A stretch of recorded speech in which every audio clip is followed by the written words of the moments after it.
AI is getting more and more powerful every single day, but all that power comes with some pretty immense risk. Making sure AI is safe and fair and reliable, that's not just some technical puzzle. It's honestly one of the biggest challenges of our time. So how in the world do we tame this new frontier? Well, let's dive in. Now, this might sound like something straight out of a sci-fi movie, but it is absolutely real. This is a real-world example of what's called an adversarial attack, a technical glitch that can have, literally life-threatening consequences. It just perfectly captures how AI systems can fail in these bizarre, unexpected ways we never even thought to look for. So that brings us to the big question, right? How do we possibly build trust in systems that can be this brittle? To do that, we're going to need a whole new map and a completely new set of tools.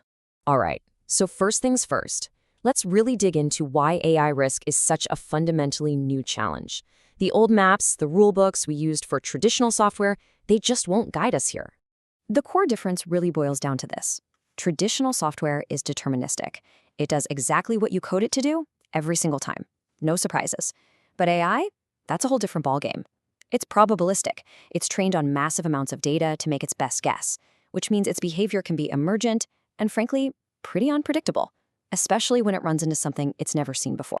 So this new reality, it throws up three huge hurdles we have to overcome. First, AI is completely at the mercy of its training data. You've heard it before, garbage in, garbage out. Second, it has to operate out in the messy, complex, real world, which you just can't pre-program for. And finally, there's the infamous black box problem. A lot of the time, we don't actually know why an AI made the decision it did. And these challenges, they create risks in three domains that are totally tangled together. A technical flaw, like that sticker attack, can cause real societal harm, like discrimination from a biased algorithm. And that, in turn, can lead to massive operational risks, like lawsuits or huge regulatory fines. The key thing to get here is that these aren't separate problems. They're all part of a chain reaction. So, if the old maps are useless, what do we use? We need a modern guide, a framework to help us navigate. And fortunately, we're not totally lost in the woods here. There's a leading standard designed specifically to help us architect trust in AI. Enter the NIST AI Risk Management Framework, or AI-RMF for short. Think of this less like a strict rulebook and more like a map and a compass for any organization building or using AI.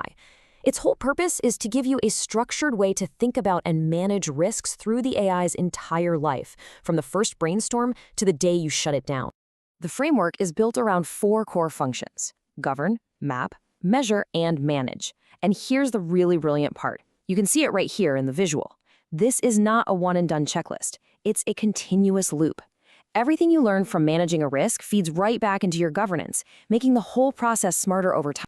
So let's break that down. How does this actually look in the real world? Well, it all starts with governance. You got to create the right culture and clear policies. Then you map out the specific situation, thinking about all the potential impacts. After that, you measure the risks with some really tough, rigorous testing. And finally, you manage those risks by actually doing something about what you found. Okay, so if the NIST framework is our map, what are our tools, right? What do we actually use to explore this new territory?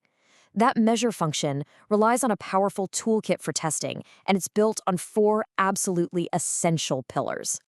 You can think of a truly trustworthy AI system as a structure held up by these four pillars. It doesn't just have to work correctly. It also has to be secure from attack, it has to be fair to all different groups, and it has to be transparent enough for us to actually understand why it's making its decisions. If you neglect any one of these, the whole thing can come crashing down.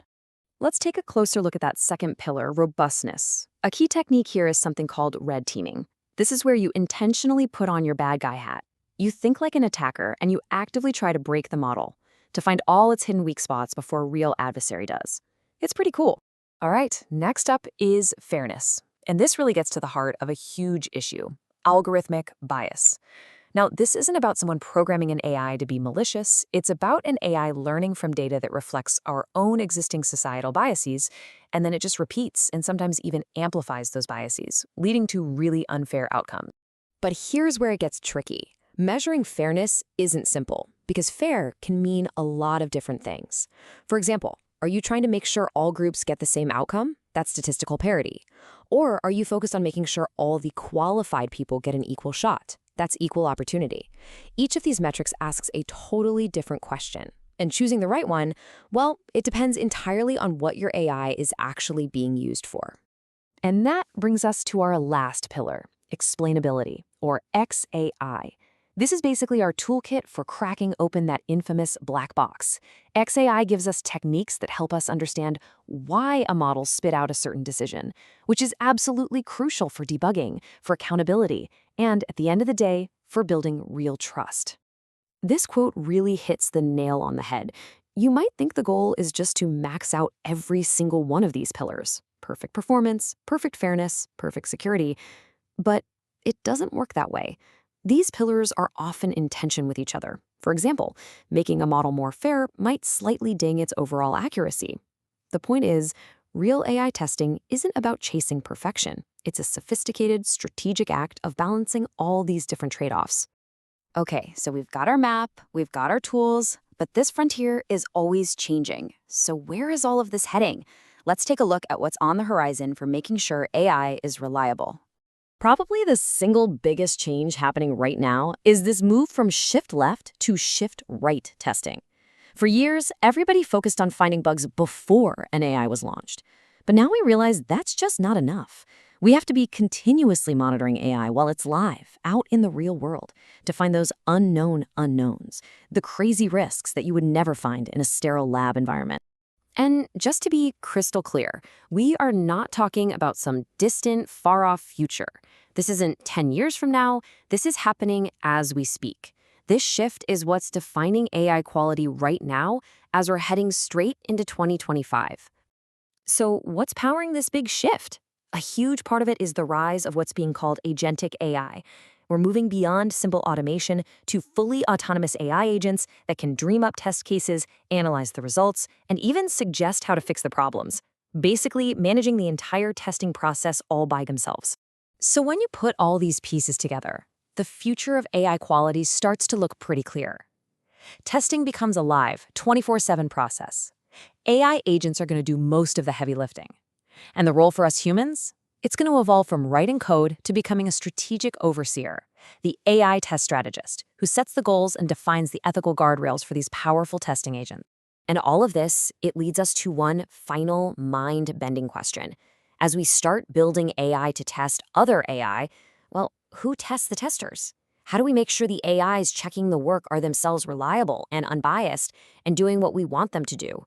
That question is going to be right at the very heart of AI governance for years to come. Thanks for watching.